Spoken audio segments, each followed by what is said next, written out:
Hello बच्चों, biochem with विशाल में आपका स्वागत है।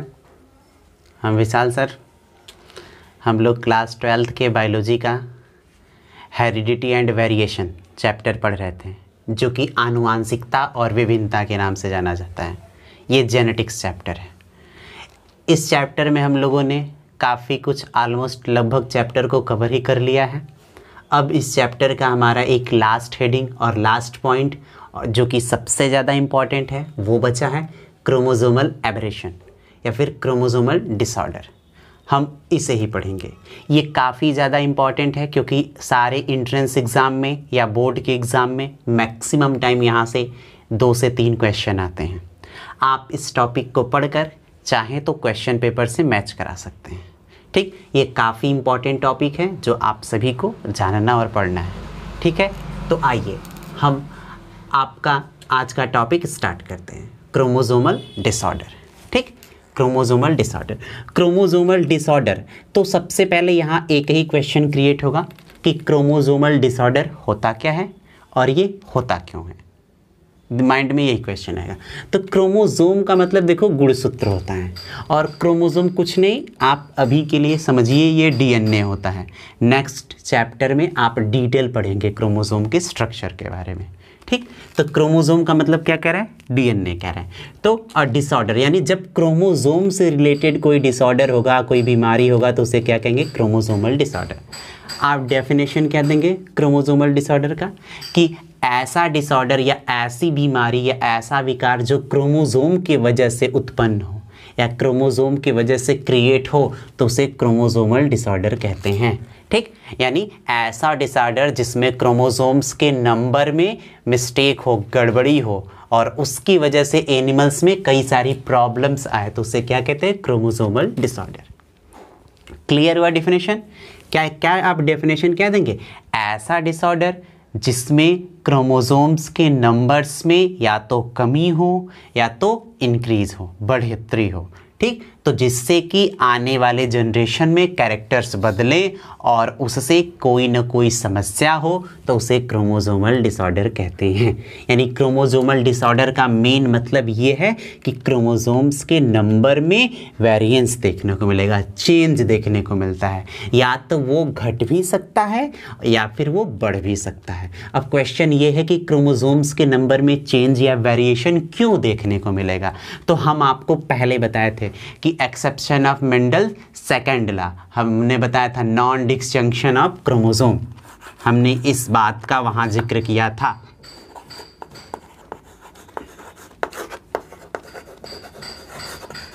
नॉन डिसजंक्शन हमने कहा था कि हम इस पॉइंट को आपको आगे बताएंगे, और देखिए आज वही दिन है।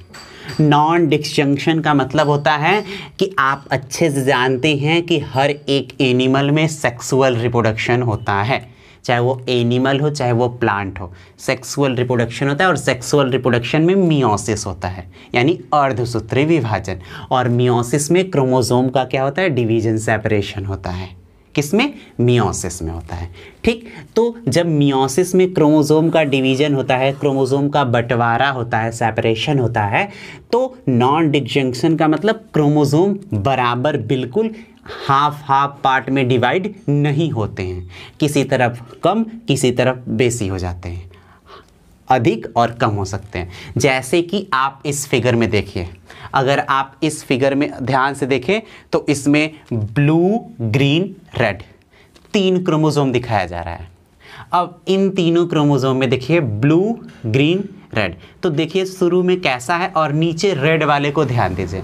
अब देखिए मियोसिस के दौरान जब सेल डिवाइड करके 1 से 2 हो रहा है, तो रेड वाला देखिए एक इस तरफ आना चाहिए था, एक उस तरफ जाना चाहिए था, पर ऐसा नहीं हुआ, बल्कि दोनों एक ही तरफ आ गया। तो जब दोनों एक ही तरफ आ गया तो इससे प्रॉब्लम होगा। क्यों? क्योंकि आपको पता है ह्यूमन में 46 क्रोमोसोम होता है, जिसमें से 23 फादर से आता है और 23 मदर से होता है। ठीक, दोनों तरफ से।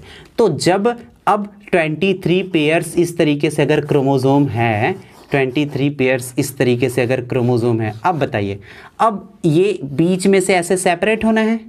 अब अगर ये सेपरेट ना होकर के दोनों एक ही तरफ आ जाए तो इधर कितना हो जाएगा 24, यानी टोटल 46 ना होकर के 47 और इधर एक कम होकर के कितना हो जाएगा 45। तो बताइए जब 47 क्रोमोसोम एक ज़्यादा हो गया फिर भी आपको प्रॉब्लम होगा और क्रोमोसोम एक कम हो गया फिर भी आपको प्रॉब्लम होगा। तो यही जब सेल डिवीजन में chromosome half half equal part में नहीं डिवाइड होता है बल्कि एक तरफ कम और दूसरी तरफ ज़्यादा इस तरीके से डिवीजन हो जाता है तो उसी को नॉन डिस्जंक्शन कहते हैं। ठीक, और इसी नॉन डिस्जंक्शन की वजह से क्रोमोसोमल डिसऑर्डर देखने को मिलता है। कई बार ये नॉन डिस्जंक्शन नंबर्स में होता है जैसे 1 ऐसे, और कई बार पेयर्स में होता है जैसे 2। तो दोनों तरीके से कहने का मतलब नॉन डिस्जंक्शन जैसे ए था, ठीक, तो कई बार ऐसे होगा कि ये ए एक तरफ आ गया, केवल एक आ गया, और कई बार ऐसा होगा कि दोनों पेयर्स एक तरफ आ गए। मतलब दो तरीके से नॉन डिस्जंक्शन देखने को मिलेगा कि एक आ गया तो कभी 3 आ गया तो 5 आ गया ऐसा, और एक बार 2 आ गया, 4 आ गया, 6 आ गया तो ऐसा। तो आप सीधी सी बात है नॉन डिस्जंक्शन का मतलब समझेंगे क्रोमियोसिस में जो सेल डिवीजन होता है क्रोमोसोम इक्वल पार्ट में डिवाइड नहीं होते, कम बेसी हो जाते हैं, जिससे क्रोमोसोम के नंबर्स में इंक्रीजिंग डिक्रीजिंग देखने को मिलता है और उसी की वजह से क्रोमोसोमल डिसऑर्डर क्रिएट होते हैं। और उस क्रोमोसोमल डिसऑर्डर की वजह से जन्म लेने वाला बच्चा या आगे आने वाले जनरेशन में कई सारी प्रॉब्लम्स होती है। और किस केस को क्या कहते हैं आइए हम इसकी बात करते हैं। अब तो हम समझ लिए क्रोमोसोमल डिसऑर्डर क्या होता है और ये क्यों होता है, अब कहते किसको क्या है इसकी बात करते हैं। आइए देखते हैं। देखिए क्रोमोसोमल डिसऑर्डर दो तरीके से देखने को मिलता है। एनसीईआरटी में इसका नेम मेंशन है पर क्लियर नहीं किया है कि किस तरीके से किस केस को क्या कहेंगे, और हम वही बताते हैं। पहला होता है यूपोलॉइडी, दूसरा होता है एनयूपोलॉइडी। पहला क्या होता है यूपोलॉइडी,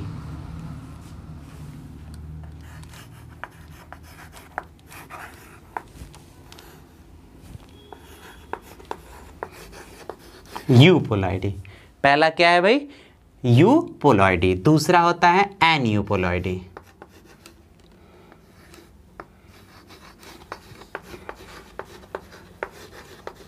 ठीक, दो तरीके से देखने को मिलता है।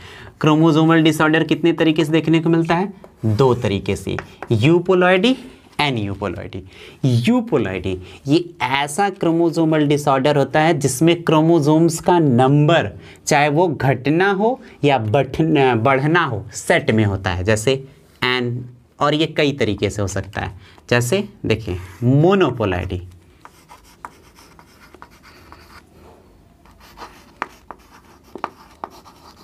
डाइपोलॉइडी,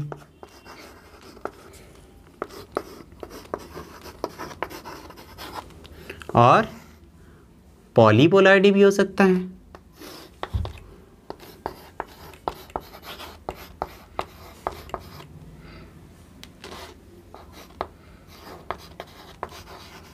देखो समझो क्रोमोसोमल डिसऑर्डर कितने तरीके से देखने को मिल सकता है, दो, यूपोलॉइडी एनयूपोलॉइडी। तो यूपोलॉइडी का मतलब होता है जब क्रोमोसोम्स के नंबर में चेंज चाहे वो बढ़ना हो या घटना हो सेट में होता है, जोड़ों में होता है तो उसे यूपोलॉइडी कहते हैं। और जब एक जोड़ा बढ़ता है तो उसे मोनोपोलॉइडी कहते हैं, यानी 2n। दो जोड़ा बढ़ता है तो उसे डाइपोलॉइडी कहते हैं।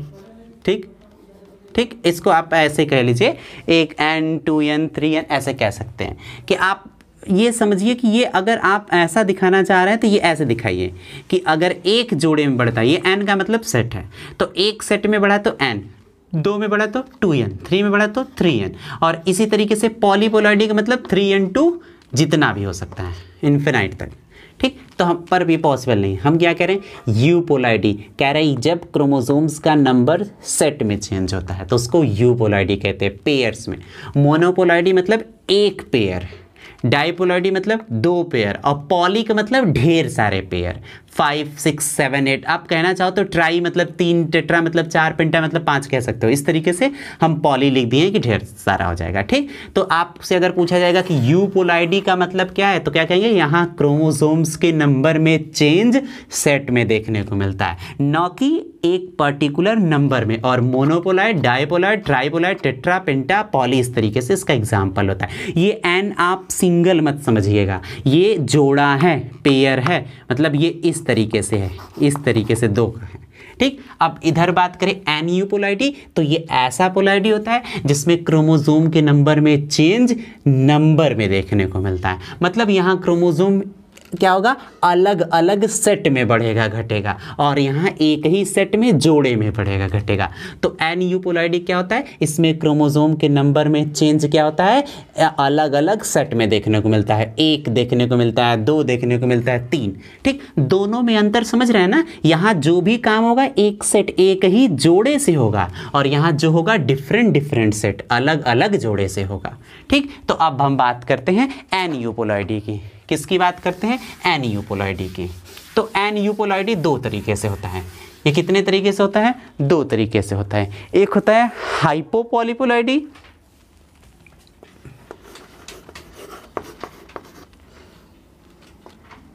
क्या होता है, हाइपोपोलॉइडी। दूसरा होता है हाइपर, हाइपरपोलॉइडी। ये 2 तरीके से होता है, ठीक। आप अच्छे से जानते हो, हाइपो का मतलब कम होता है, हाइपर का मतलब ज़्यादा। यानी हाइपोपोलॉइडी में क्रोमोसोम्स का नंबर घटेगा और हाइपरपोलॉइडी में क्रोमोसोम्स का नंबर बढ़ेगा। तो हाइपोपोलॉइडी देखो कितने तरीके से होता है, इसको कहते हैं मोनोसोमी। मोनोसोमी, तो मोनोसोमी कब कहते हैं, जब 2n -1 हो। तो यानी जब एक क्रोमोसोम घटता है तो उसको क्या कहते हैं, मोनोसोमी। और दूसरा क्या होता है, नल्लीसोमी। ये बहुत इंपॉर्टेंट है। क्या होता है, 2n -2, ठीक। इसका एक और केस कह सकते हो, डबल मोनोसोमी।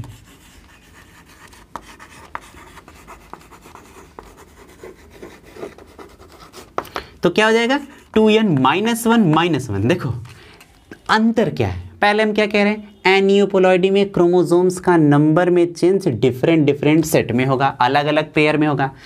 हाइपो का मतलब क्या होता है, क्रोमोसोम्स का नंबर घटेगा। तो जब मोनोसोमी बोला गया तो 2n -1 यानी एक क्रोमोसोम का नंबर घटेगा। और जब डबल मोनोसोमी बोला गया तो 2n -1 यानी 2 क्रोमोसोम का नंबर घटेगा पर अलग अलग सेट से घटेगा। और जब नल्लीसोमी बोला गया तो 2n -2, तो ये दोनों सेम नहीं है, यहाँ अलग अलग सेट से घट रहा है और यहाँ एक ही सेट से घट रहा है। तो ये क्या होता है, हाइपोपोलॉइडी। याद रखेगा, हाइपोपोलॉइडी में घटेगा। इसका बहुत ज़्यादा यूज़ है क्योंकि आपसे एग्जाम में ऐसे पूछा जाएगा डाउन सिंड्रोम कैसा डिसऑर्डर है, तो आप बताएंगे कि sir down syndrome trisomic disorder है। आपसे पूछा जाएगा टर्नर सिंड्रोम कैसा है, तो आप बोलेंगे मोनोसोमिक डिसऑर्डर है। तो एग्जाम में डायरेक्ट एंट्रेंस एग्जाम हो या बोर्ड एग्जाम में पूछा जाता है तो कौन सा है, तो उस वक्त जब हम सिंड्रोम पढ़ाएंगे तो आपको कहेंगे कि इसका क्रोमोसोम 46 से 47 हो गया, तो 47 हो गया, एक क्रोमोसोम बढ़ गया, तो क्या कहेंगे, तो आपको समझ में आना चाहिए। इसलिए हम ये बता रहे हैं, ये बहुत इंपॉर्टेंट है। अभी जस्ट इसके बाद जब हम लोग डिजीज़ पढ़ेंगे तो उसको हम लोग यूज़ करेंगे। हम जब कहेंगे कि देखो इसमें क्रोमोसोम 2 घट गया, तो 2 घट गया, बताओ कौन सा केस है, एक ही सेट से घटा, तो आप बताएंगे सर नल्लीसोमी है। कहेंगे डिफरेंट सेट से घटा, तो कहेंगे डबल मोनोसोमी है। एक ही घटा तो मोनोसोमी है। तो ये बहुत इंपॉर्टेंट है ये टर्म। अभी पिछले ईयर 2 साल पहले बीएचयू के एग्जाम में पूछा गया था कि 2n -2 को क्या कहा जाता है, तो 2n -2 को डायरेक्ट आपको बताना था कि नल्लीसोमी कहते हैं। और एक बार ये भी क्वेश्चन पूछा गया 2n -1 को क्या कहते हैं, तो इसको डबल मोनोसोमी कहते हैं। तो आपको ये टर्म पहले आना चाहिए, तब जाकर के आपको ये आएगा, ठीक। तो ये था क्या, हाइपो का मतलब घटता है, और हाइपरपोलाइटिस में बढ़ेगा। तो इसमें पहला क्या होता है, ट्राइसोमी। ट्राइसोमी का मतलब क्या होगा, 2n +1, ठीक। अब इसी तरह इसमें क्या देखने को मिल सकता है, डबल ट्राइसोमी। ये जगह नहीं है, डबल ट्राइसोमी, तो क्या होगा, 2n +1 क्लियर हो रहा है, ये है डबल ट्राइसोमी। एक और देखने को मिलेगा, टेट्रासोमी। तो क्या होगा, 2n +2, क्लियर? ये इन दोनों में अंतर है, क्यों? क्योंकि डबल ट्राइसोमी यानी 2 क्रोमोसोम बढ़ रहा है पर अलग अलग सेट में बढ़ रहा है, और यहाँ टेट्रासोमी में 2 क्रोमोसोम बढ़ रहा है पर एक ही सेट में बढ़ रहा है। तो ये था वो टर्म्स जिसको आप यूज करेंगे, यूपोलॉइडी एंड यूपोलॉइडी। ये बीएससी में भी आपको पढ़ना पड़ेगा 12th के बाद भी, तो आप अच्छे से अभी ही पढ़ के रखिए कि आपको क्या कहते हैं। जैसे प्रैक्टिस के लिए अगर हम चाहें तो 1-2 हम आपसे क्वेश्चन कर रहे हैं, आप सोचकर आंसर दीजिए। जैसे आपको बोला गया कि बताओ 2n-1 क्या है, तो आप कहेंगे 2n-1 मोनोसोमी है। हम कहें 2n+1 क्या है, तो 2n+1 यानी जोड़ा गया तो ट्राइसोमी है। क्लियर रखना, मोनो का मतलब घटना। देखो नॉर्मली 2 है, क्या है, 2 है। मोनो यानी 2 से 1 यानी घट गया, ऐसे याद रखो। नॉर्मली 2 है, ट्राई यानी 2 से 3 यानी बढ़ गया। तो जैसे ही मोनो पे आया समझ लो घटने की बात है, और ट्राई पे आया तो बढ़ने की बात है। अगर मोनो तो मतलब 1 घटा, ट्राई तो मतलब 2 से 3 1 बढ़ा। अब डबल मोनो यानी 1 और घटा 1 और घटा, डबल ट्राई मतलब 1 और बढ़ा 1 और बढ़ा। तो डबल मोनोसोमी -1, डबल ट्राइसोमी -1, अरे +1, और नल्ली स्पेशल है -2 डायरेक्ट, उसी तरह टेट्रा स्पेशल है +2 डायरेक्ट। ठीक, तो क्लियर हो गया। अब हमें उम्मीद है कि आप इसको समझ गए होंगे। अब आइए हम अपने टॉपिक पर सारे सिंड्रोम को पढ़ते हैं कि हमें कौन कौन सा सिंड्रोम, कौन सी बीमारी पढ़नी है और किसको क्या कहते हैं। चलिए आइए देखते हैं। देखिए फर्स्ट हमें पढ़ना है डाउन सिंड्रोम। ये बहुत इंपॉर्टेंट है, बड़ा मजा आएगा, एग्जाम में पूछा जाता है। कौन सा पढ़ना है? Down syndrome. तो सबसे पहले बात, किसको डाउन सिंड्रोम क्यों कहते हैं? किसको? इसको लैम्बडम डाउन ने खोजा था। किसने खोजा था भाई? लैम्बडन डाउन।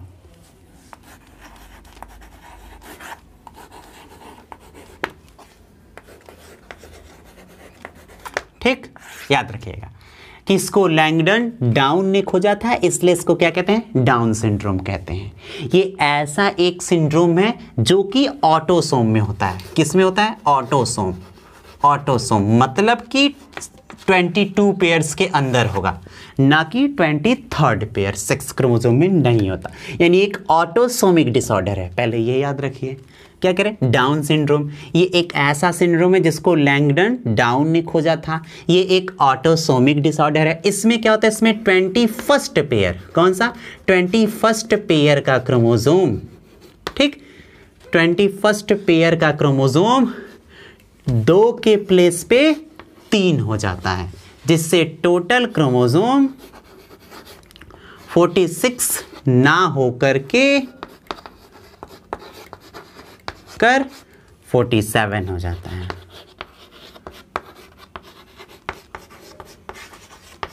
क्लियर हो रहा है? क्या कहा हमने? Down syndrome. ये ऐसा सिंड्रोम है जिसको लैंगडम डाउन ने खोजा, इसलिए इसको डाउन सिंड्रोम कहते हैं। ये ऑटोसोम्स पे होता है। इसमें क्या होता है? इसमें 21st पेयर का क्रोमोसोम 2 की जगह 3 हो जाता है, जिससे टोटल क्रोमोसोम नॉर्मली 46 न होकर के क्या हो जाता है? 47 हो जाता है। ठीक, तो ये कैसा डिसऑर्डर है बताओ? अब 46 को क्या लिखते? 2n। बताओ कितना बढ़ा? 1, 2n+1। बताओ ये कौन सा कंडीशन है? ट्राइसोमिक। क्लियर हुआ? अब ऐसे एग्जाम में पूछा जाता है। यानी डाउन सिंड्रोम एक ट्राइसोमिक डिसऑर्डर है। ठीक, और ये बॉय में देखने को मिलता है। किस में देखने को मिलता है? बॉय, लड़कों में होता है। ये लड़कियों में नहीं होता, लड़कियों में कम होता है, लेकिन मैक्सिमम किस में देखने को मिलता है? लड़कों में। डाउन सिंड्रोम मैक्सिमम, याद रखिएगा, इसको लड़कों में देखने को मिलता है। और इसका कैरेक्टर क्या है? इसका कैरेक्टर आप इस फिगर में देखिए, इस देखिए कैसा है। तो डाउन सिंड्रोम का कैरेक्टर कैसा? एकदम मंद बुद्धि के जो बच्चे नहीं होते, जैसा दिख रहा है, बिल्कुल वैसा हो जाते हैं। मतलब क्या होता है? सिर बड़ा हो जाता है, जीभ छोटा हो जाता है, आंखें बाहर निकली हुई रहती हैं, उंगलियां छोटी छोटी कटी फुटी रहती हैं, मंद बुद्धि के रहते हैं, भौंदे रहते हैं, गर्दन छोटा रहता है, मोटा रहता है। तो ये सब कैरेक्टर है डाउन सिंड्रोम के, इसलिए इसको मंगोलॉयड भी कहते हैं। क्या कहते हैं? मंगोलॉयड।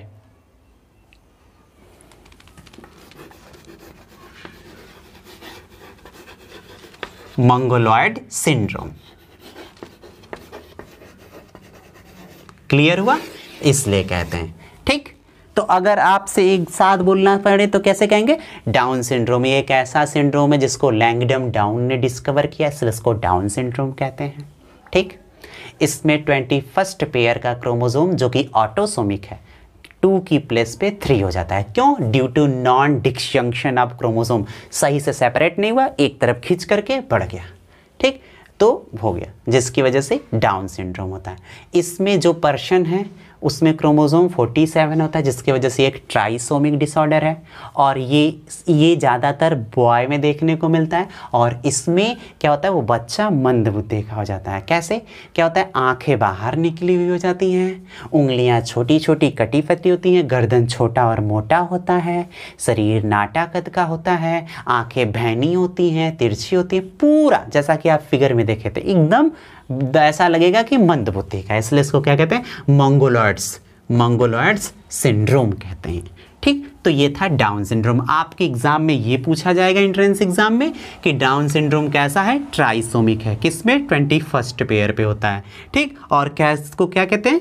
मंगोलॉयड सिंड्रोम कहते हैं। क्लियर? पहला डाउन सिंड्रोम हमने पढ़ लिया। अब आइए दूसरा देखते हैं। देखो दूसरा, टर्नर सिंड्रोम। कौन सा सिंड्रोम? Turner syndrome.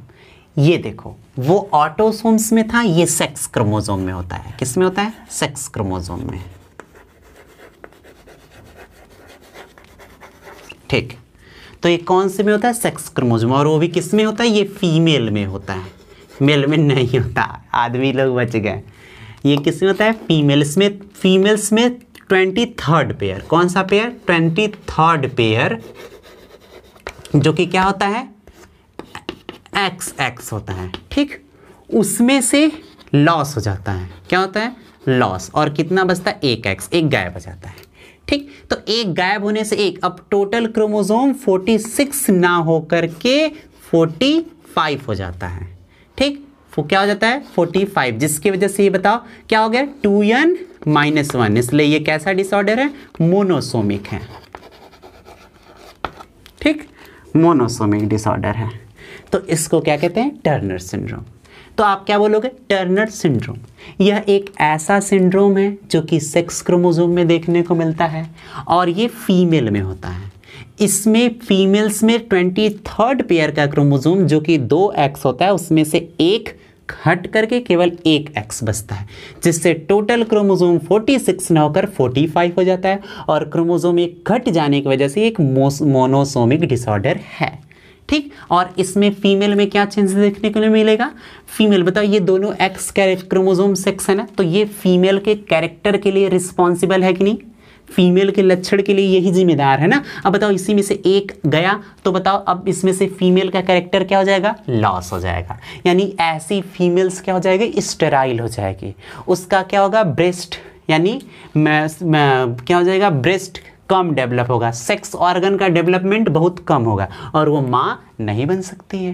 क्लियर सी बात है। तुम खुद ना सोचो, 2X किसके लिए होता है? एक, ये मेल ना हो गया, ये एक X और यहाँ Y रख देते, ये मेल ना हो गया। 2X था तो ना फीमेल थी, और एक X गया तो बताओ फीमेल का कैरेक्टर ही चला गया। जब फीमेल का कैरेक्टर चला गया तो वो स्टेराइल हो गई, सेक्स ऑर्गन डेवलप नहीं है, वो माँ नहीं बन सकती। सिंपल सी बात है। तो ये था Turner syndrome. Turner syndrome 23rd pair के क्रोमोसोम 2 की जगह 1 हो गया, टोटल 46 से 45 मोनोसोमिक। फीमेल स्टेराइल हो गई, बेबी को बर्थ नहीं दे सकती, साथ ही साथ सेक्स ऑर्गन लेस डेवलप है, ब्रेस्ट उसका डेवलप नहीं होता है, हेयर्स ग्रो नहीं करते हैं सेक्स ऑर्गन के ऊपर। बस, तो दूसरा ये था टर्नर सिंड्रोम। ठीक, कोई दिक्कत? अब आओ तीसरा देखते हैं। देखो नेक्स्ट है क्लीनेफेल्टर सिंड्रोम। कौन सा? क्लीनेफेल्टर सिंड्रोम। ये ऐसा सिंड्रोम है जो मेल में होता है। किस में होता है? मेल में होता है। और किस में होता है? सेक्स क्रोमोसोम में।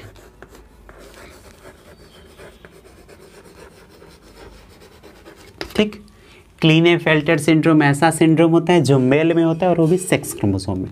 इसमें मेल में जो 23rd पेयर है, कौन सा? 23rd पेयर जो कि XY है, इसमें X और इंक्रीज कर जाता है, तो XXY हो जाता है।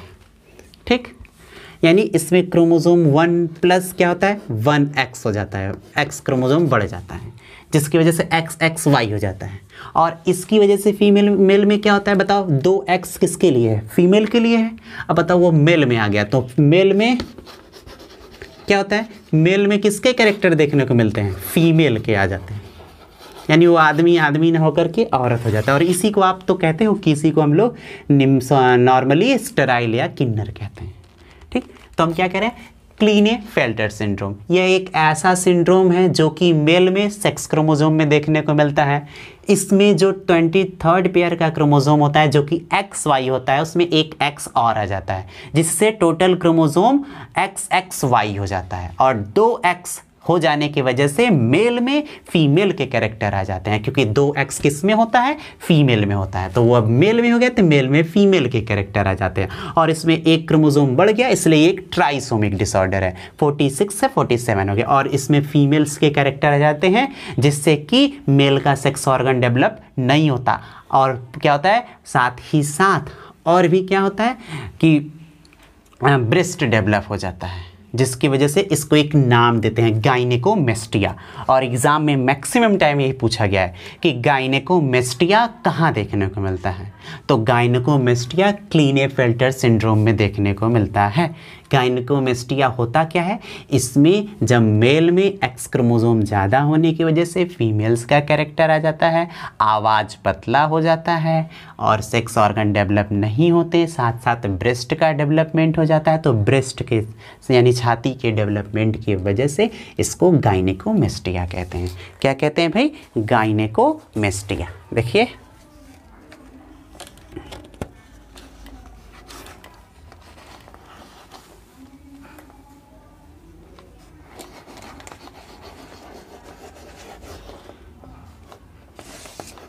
गाइनेकोमेस्टिया कहते हैं, याद रखिएगा कि गाइनेकोमेस्टिया क्लीनेफेल्टर सिंड्रोम में होता है।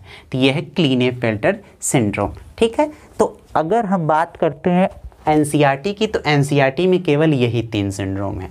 पर पहले हम इसको रिवीजन करके कुछ और भी सिंड्रोम आपको जानना है जो इम्पॉर्टेंट है, हम उसे भी बताएंगे। लेकिन पहले हम एनसीईआरटी तक, तो जो बच्चे बोर्ड का एग्ज़ाम दे रहे हैं अगर वो चाहें तो यही 3 सिंड्रोम को पढ़ लेंगे, उनका ऑलमोस्ट चैप्टर कंप्लीट हो गया। लेकिन अगर वो चाहते कि उनको और एजुकेशन मिले, फ्यूचर में आसानी हो, लाइफ में कुछ बेस्ट करे, तो इसके बाद के जो कुछ सिंड्रोम हम बताएंगे उसे भी पढ़ ले। लेकिन एनसीईआरटी में इतना ही है। ठीक, तो पहला कौन सा था, डाउन सिंड्रोम, 21st पेयर 3 हो गया। ठीक, 47 ट्राइसोमिक डिसऑर्डर, मंगोलिज्म था। दूसरा Turner syndrome, 23rd pair female में 2X की जगह 1 हो गया, तो सेक्स कैरेक्टर ही 2X था, वही गड़बड़ हो गया, तो वो स्टेराइल हो गई, सब गड़बड़। तीसरा क्लीनेफेल्टर सिंड्रोम, मेल में है 1X बढ़ गया, तो मेल में क्या 1X बढ़ने से फीमेल के कैरेक्टर, 47 ट्राइसोमिक डिसऑर्डर। ठीक, तो ये था down syndrome, Turner syndrome, क्लीनेफेल्टर syndrome, ये तीनों ने हमने कवर कर लिया। और ये क्यों होता है, non disjunction of chromosome, chromosome के मियोसिस में सही तरीके से डिवीजन न होने की वजह से, और इसलिए इसको कहते हैं क्रोमोसोमल डिसऑर्डर, जो कि एन यूपोलॉइडी के अंदर आता है, क्योंकि यूपोलॉइडी में सेट में चेंज होता है, और वो सेट में चेंज आपको 12th में नहीं पढ़ना है, आप बीएससी में जाएंगे तब आपको पढ़ाया जाएगा कि एलो पॉलीपोलॉइडी ऑटो पॉलीपोलॉइडी होता है। ठीक, तो अब हमने इसको कवर कर लिया, तो ले दे करके हमारा ये heredity and variation genetics chapter पूरा हो गया। लेकिन कुछ सिंड्रोम और है जो एंट्रेंस एग्जाम में या फिर आगे फ्यूचर में यूजफुल है, तो आइए हम उसको भी जान लेते हैं या पढ़ लेते हैं। देखिए कुछ ये सिंड्रोम्स हैं जो कि बहुत इंपॉर्टेंट है, एग्ज़ाम में बहुत ज़्यादा पूछे जाते हैं और जो आपको आना चाहिए अगर आप चाहते हैं कि आप अच्छे जगह अच्छे यूनिवर्सिटी से पढ़े तो। ठीक, तो बात करते हैं जो एनसीईआरटी में मेंशन नहीं है पर इम्पॉर्टेंट है, इसलिए हम बता रहे हैं आपको। तो पहला बात करते हैं एडवर्ड सिंड्रोम की। किसकी बात कर रहे हैं, एडवर्ड सिंड्रोम। ये ऐसा सिंड्रोम है जिसपे 18th पेयर के क्रोमोसोम 2 की जगह 3 हो जाता है, यानी +1, यानी एक ट्राइसोमिक है। टोटल कितना हो जाएगा, 47। क्लियर हुआ। एडवर्ड सिंड्रोम ऐसा सिंड्रोम है जिसमें 18th पेयर का क्रोमोसोम 2 की जगह 3 हो जाता है, इसलिए +1 यानी 2n + 1 जिससे 47 हो जाएगा। ठीक, और इसलिए इसको ट्राइसोमिक। इसमें क्या होता है, इसमें आपको विजन से प्रॉब्लम होता है, दृष्टि आपके देखने में समस्या होती है और मेंटली रिटार्डेड बच्चा थोड़ा मंद बुद्धि का हो जाता है, किसमें, एडवर्ड सिंड्रोम में। तो याद रखिएगा कि एडवर्ड सिंड्रोम ऐसा सिंड्रोम 18th पेयर का क्रोमोसोम 2 की जगह 3, जिससे टोटल क्रोमोसोम 46 से 47, ट्राइसोमिक डिसऑर्डर। इसमें क्या होता है, इसमें माइक्रोग्राफिया कहा जाता है, माइक्रोग्राफिया यानी देखने में उसको बच्चे को समस्या होता है और मेंटली रिटार्डेड मंद बुद्धि का बच्चा होता है। ठीक, तो ये था एडवर्ड सिंड्रोम। दूसरा पटाउ सिंड्रोम, पटा लो तो पटाउ सिंड्रोम, तो पटाउ सिंड्रोम ऐसा सिंड्रोम है जिसमें 13th पेयर के क्रोमोसोम पे एक एक्स्ट्रा हो जाता है, जिससे टोटल क्या होगा 2n+1, ये भी ट्राइसोमिक है, 47 हो जाएगा, है ना। पटाउ सिंड्रोम भी क्या होता है, बस आपके एग्जाम में कैसे क्वेश्चन पूछा जाता है, एडवर्ड सिंड्रोम किस पेयर पे होता है, या एडवर्ड सिंड्रोम का कौन सा कैरेक्टर है, या ये कौन सा डिसऑर्डर है, ट्राइसोमिक, मोनोसोमिक। पटाउ सिंड्रोम किस क्रोमोसोम पे होता है, इसलिए ये किस पे क्रोमोसोम पे है ये तो अच्छे से याद रखिएगा। पटाउ सिंड्रोम ऐसा सिंड्रोम जो 13th पे है। अब उसके बाद देखिए, सॉरी अभी इसमें डिजीज, तो Patau syndrome 13th pair chromosome पे होता है, 47 होता है। उसमें क्या होता है, इसमें लिप्स के में प्रॉब्लम होता है। लिप्स क्या होता है कि इसमें ये जो अपर लिप्स और लोअर लिप्स है इसके बीच बहुत ज़्यादा गैप क्रिएट होता है, ऐसे नोज के बीच चला जाता है, किसी किसी में आपने देखा होगा। ठीक, तो उसके बीच में होता है, दोनों लिप्स आपस में बिल्कुल सेट नहीं होती और ऐसे बच्चे 6 महीने के अंदर ही उनका क्या होता है, डेथ हो जाता है। ये जो नॉर्मल देखने को मिलता है जिनका सर्जरी से सही होता है वो नहीं, इसमें कुछ ज़्यादा ही होता है, ये जेनेटिकल होता है। तो इसमें लिप्स दोनों अपर और लोअर लिप्स फिट बैठते नहीं हैं, किसमें, पटाउ सिंड्रोम में। ठीक, अब आगे आ जाइए, जैकॉब सिंड्रोम। जैकॉब सिंड्रोम बहुत खतरनाक बीमारी है, सीरियल किलर वाली। तो जैकॉब सिंड्रोम को क्या कहते हैं, सुपर मेल। सुपर मेल इसका दूसरा नाम है, माइंड में मत लाना कि ये उड़ेगा, ऐसा कुछ नहीं है, ये उड़ने वाला नहीं है। जैकॉब सिंड्रोम में क्या होता है, 23rd पेयर के क्रोमोसोम में एक एक्स्ट्रा वाई आता है। यहाँ एक समझने वाली बात है, क्या, ध्यान दो कि आप जो क्लीनेफेल्टर्स पढ़े थे तो एक्स वाई में क्या आया था, एक एक्स आया था, तो फीमेल्स का कैरेक्टर था क्योंकि एक्स था। अब यहाँ पर क्या पढ़ रहे हो, एक्स वाई में क्या आ रहा है, वाई आ रहा है जो कि मेल का कैरेक्टर है। तो वाई मेल का कैरेक्टर है, मेल हार्मोन टेस्टोस्टेरॉन, एल्डोस्टेरॉन इस सब के लिए जिम्मेदार है, एंड्रोजन के लिए जिम्मेदार है। और इस आदमी में हार्मोन बहुत ज़्यादा निकलेगा, इतना निकलेगा कि एग्रेसिव, क्रोधित, क्रिमिनल माइंड का होगा, सीरियल किलर, साइको होता है, जो मर्डर करते हैं ना बिना किसी वजह से, इसी सिंड्रोम से रिफ्लेक्ट होते हैं। और ये सिंड्रोम हिटलर को था, इसलिए हिटलर ने वर्ल्ड वार करवा दिया था। तो ये है जैकॉब सिंड्रोम।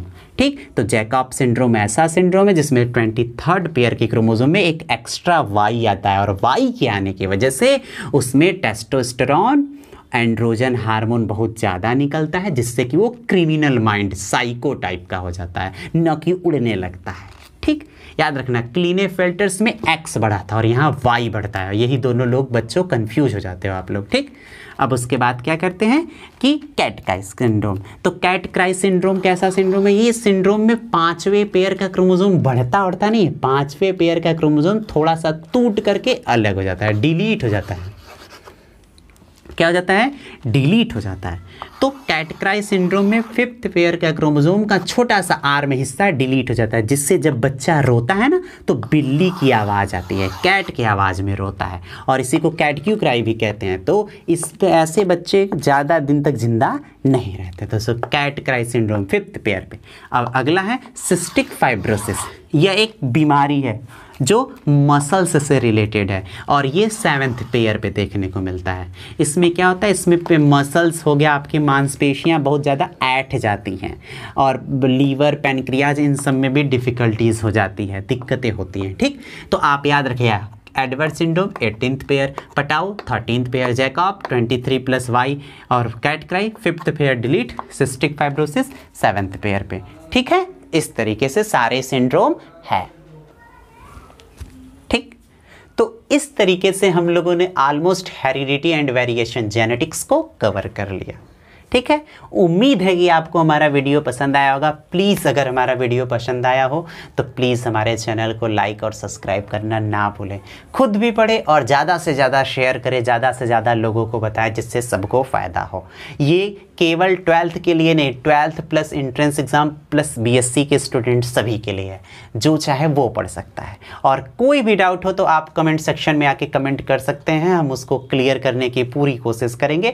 और आप लोग अच्छे से पढ़िए, प्लीज़ हमारे चैनल को सब्सक्राइब और शेयर करना ना भूलिए। अब हम लोग नेक्स्ट वीडियो में हम लोग second chapter molecular basis of inheritance या ये पढ़ेंगे, जिसमें हम लोगों को पता चलेगा कि DNA जेनेटिक मटेरियल क्यों है, कैसे कैरेक्टर लेके जाता है, और वहाँ पर जीन या क्रोमोजोमल, जो हम आपको बताए थे क्रोमोजोमल थियरी ऑफ इनहेरिटेंस जो कि हम कहते हैं, तब वहाँ पर हम बात करेंगे। ठीक है, तो ये chapter almost cover. Please subscribe my channel और पढ़ते रहिए, नोट्स बनाते रहिए, अच्छे से रहिए और मिलते हैं नेक्स्ट वीडियो में। तब तक के लिए टाटा बाय बाय।